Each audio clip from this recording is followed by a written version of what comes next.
मैं doctor Himendra Arora, assistant professor, BA second year के विद्यार्थियों को आज सेकंड पेपर में वाटर रिसोर्सेज इन इंडिया या भारत में जल संसाधन के बारे में जानकारी दूंगा। सबसे पहले हम देखें कि भारत जो है जल संसाधन की दृष्टि से काफ़ी रिच है और प्रकृति की अनुकंपा से यहाँ पर पर्याप्त मात्रा में सतही जल और भूतल जल की पूर्ति उपलब्ध है। एक अनुमान के अनुसार भारत में जल संसाधनों की कुल क्षमता लगभग 2,751 अरब घन मीटर है, जिसमें से भूतल जल संसाधन या सरफेस वाटर रिसोर्सेज की कुल क्षमता 1680 से 1881 अरब घन मीटर और ग्राउंड वाटर रिसोर्सेज की कुल क्षमता 870 अरब घन मीटर के लगभग है। तो जल संसाधनों की कुल क्षमता में से केवल 800 अरब घन मीटर का ही उपयोग सिंचाई के लिए करना संभव है। भारत में सिंचाई के अतिरिक्त जल की आवश्यकता जनता एवं पशुओं के लिए पेयजल, विद्युत उत्पादन, निर्माण कार्यों तथा औद्योगिक आवश्यकताओं की पूर्ति के लिए है। देश में उपलब्ध जल संसाधनों के सर्वोत्तम सदुपयोग हेतु जल प्रबंध की उपर्युक्त एवं वैज्ञानिक विधि का विकास जरूरी है। इसके लिए जल साधनों के दुरुपयोग पर कठोर नियंत्रण जरूरी है। भारत में अभी लगभग 1960 लाख हेक्टेयर कृषि योग्य भूमि है। इसमें से केवल 1080 लाख हेक्टेयर भूमि में ही सिंचाई सुविधाएं उपलब्ध है। अतः जल संसाधनों का सिंचाई में प्रयोग करना सिंचित क्षेत्र को बढ़ा सकता है। अब हम जो है भारत की नेशनल वाटर पॉलिसी 1987 के कुछ बिंदुओं को डिस्कस करेंगे। राष्ट्रीय जल संसाधन परिषद की द्वितीय बैठक में दुर्लभ जल संसाधनों के सर्वोत्तम उपयोग हेतु राष्ट्रीय जल नीति प्रस्तुत की गई। इसकी प्रमुख विशेषताएं इस प्रकार है। पहला, प्राकृतिक विपदाओं को कम करने तथा टालने हेतु सीमित जल संसाधनों का सर्वोत्तम उचित उपयोग किया जाए। जल संसाधनों के युक्ति संगत उपयोग के सिद्धांतों का निर्धारण किया जाए ताकि अंतर्राज्यीय जल विवादों का निराकरण हो। जल संसाधनों का नियोजन तथा विकास राष्ट्रीय परिसंपत्ति के रूप में करना। चौथा बिंदु है, जल नीति में राष्ट्रीय सूचना प्रणाली का विकास करने की बात कही गई है। पांचवा, नदी घाटी क्षेत्र पानी का परस्पर हस्तांतरण ताकि पानी का राष्ट्रीय साधन के रूप में उपयोग हो सके। छठा, जल संसाधनों का प्रबंध बाढ़ों के नियंत्रण में सहायक हो। सातवां, जल संसाधनों की दरों का निर्धारण लघु एवं सीमांत कृषकों के हितों को ध्यान में रखकर किया जाए। आठवां बिंदु है, सिंचाई निवेश में चालू परियोजनाओं को पूरा करने पर जोर देना। नवा जो है, कृषि नियोजन और सिंचाई नियोजन का परस्पर एकीकरण करना। तो ये कुछ बातें जो है नेशनल वाटर पॉलिसी में कही गई थी। इसके अतिरिक्त इस बातों पर भी जोर दिया गया कि किस तरह से बहुउद्देशीय परियोजनाओं में पेयजल की व्यवस्था को हम सर्वोच्च प्राथमिकता दें। भारत में ये हमने देखा कि ये नेशनल वाटर पॉलिसी 1987 के कुछ बिंदु थे।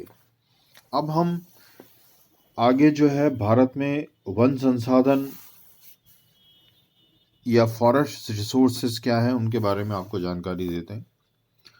किसी भी देश के आर्थिक विकास में फॉरेस्ट रिसोर्सेज एक प्रीडोमिनेंट रोल प्ले करते हैं, क्योंकि वनों से ही एक और बहुमूल्य उपयोगी लकड़ी, औद्योगिक कच्चा माल, जड़ी बूटियां आदि प्राप्त होती है। वहीं दूसरी ओर वनों से पर्यावरण की रक्षा होती है, सुरक्षा व्यवस्था में योगदान होता है, रोजगार के अवसर मिलते हैं, जलवायु पर नियंत्रण होता है, पर्यटन केंद्रों का विकास होता है, भूमि कटाव पर रोक लगती है, वर्षा का आकर्षण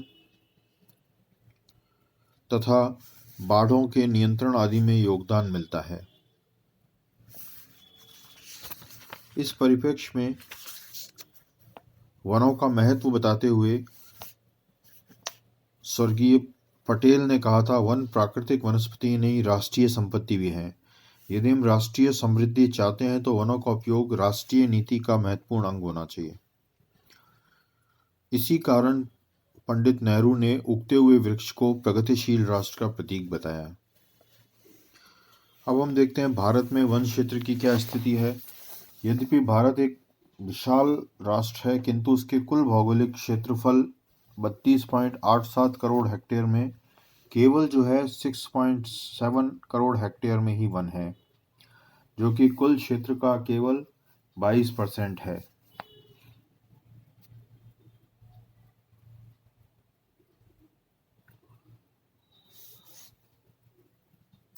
जबकि देश के 33% भाग में वन होना आवश्यक माना गया है। स्पष्ट है कि भारत में वनों का क्षेत्रफल आवश्यकता के मुकाबले बहुत कम है। फिर हम देखते हैं कि नेशनल फॉरेस्ट पॉलिसी क्या है। 1962 में घोषित राष्ट्रीय वन नीति में निम्नलिखित नीति निर्धारक सिद्धांतों को आधार बनाया गया। पहला, कृषि एवं वन भूमि में संतुलन बनाए रखना। दूसरा, भूमि संरक्षण हेतु वनों का विस्तार करना। तीसरा, वनों से औद्योगिक कच्चे माल की पूर्ति एवं बहुमूल्य लकड़ी की नियमित पूर्ति हेतु वनों का विकास एवं संरक्षण करना। चौथा, पर्यावरण दशाओं में सुधार के लिए वन संरक्षण एवं विकास करना। पांचवा, सरकार की आय बढ़ाना, वनों से जो है वो किस तरह से गवर्नमेंट की इनकम बढ़े।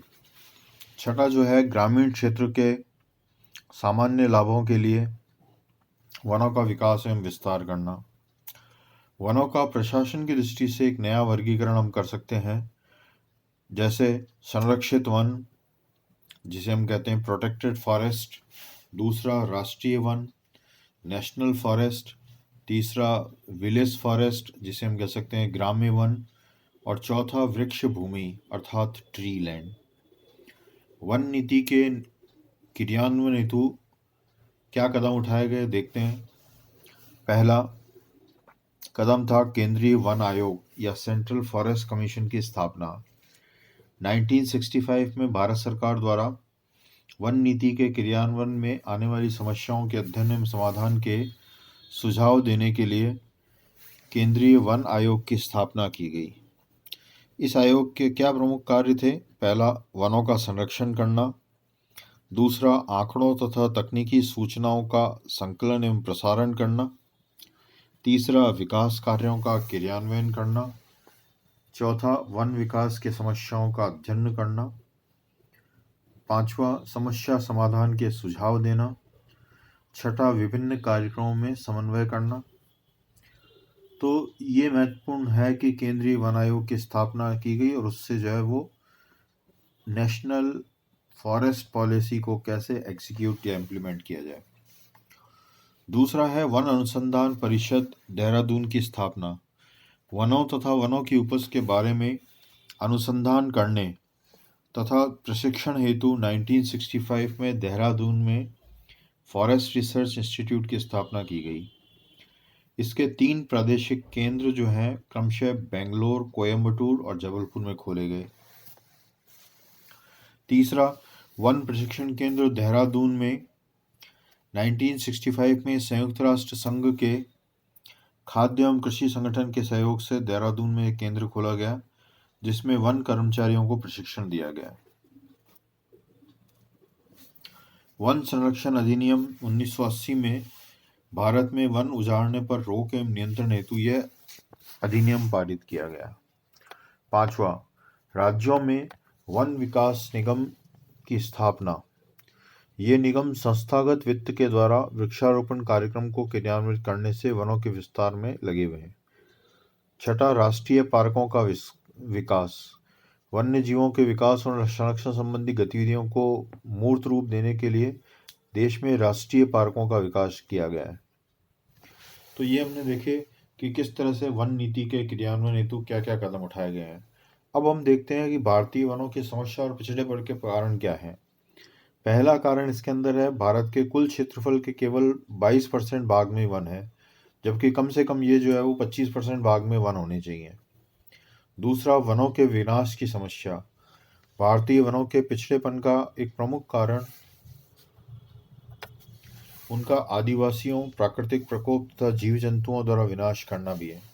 जहाँ एक और झूमिंग कल्टीवेशन, कृषि क्षेत्र के विस्तार अथवा जंगलों की अनियंत्रित कटाई से वनों का विनाश होता है, वहीं दूसरी ओर आग, बाढ़ एवं औषधियों से वनों का विनाश होता है। तीसरा, वनों के असमान वितरण की समस्या है। एक और पहाड़ी क्षेत्र हैं, दूसरी तरफ पठारी भाग हैं, तो वनों का वितरण जो है काफ़ी असमान है। चौथा, आवागमन एवं यातायात में कठिनाई। भारत में वनों के पिछड़ेपन का कारण उनमें सड़कों एवं यातायात के साधनों का नितांत अभाव है। पांचवा, वनों में विविधता की समस्या। भारत में जलवायु, वर्षा तथा मिट्टियों की भिन्नता के कारण अलग अलग क्षेत्रों में अलग अलग प्रकार की वनस्पति मिलती है। लगभग हमारे देश के अंदर 5,000 प्रकार के वृक्ष एवं झाड़ियां होने से उनका एकीकृत विकास जो है वो संभव नहीं हो पाता। छठा, वन संपदा की अज्ञानता। भारतीय वनों के पिछड़ेपन में लोगों की अज्ञानता भी महत्वपूर्ण है। वनों की विविधता, पहुंचने की समस्या तथा उनके उपयोग एवं विदोहन की अज्ञानता के कारण भी वनों का विकास नहीं हो पा रहा। सातवां, लकड़ी काटने के पुराने और अवैज्ञानिक तरीके भारत में वनों के विकास में बहुत बड़ी बाधा है। वनों का दुरुपयोग। भारतीय वनों से प्राप्त लकड़ी का लगभग 7% से अधिक जलाने 10% से अधिक, माफ़ कीजिएगा, 7% नहीं है, ये 10% है। भारतीय वनों से प्राप्त लकड़ी का लगभग 10% से अधिक जलाने के काम में लिया जाता है। देश की बढ़ती जनसंख्या के कारण जलाने की लकड़ी की बढ़ती मांग के कारण व्यावसायिक लकड़ी भी जला दी जाती है। और स्थानापन्न वस्तुओं का बढ़ता प्रयोग। आज देश में लकड़ी महंगी और कम टिकाऊ होने के कारण लोगों में स्टील निर्मित फर्नीचर, किवाड़, चौखट, कुर्सी, अलमीरा, मेज़ें आदि का प्रयोग बढ़ता जा रहा है।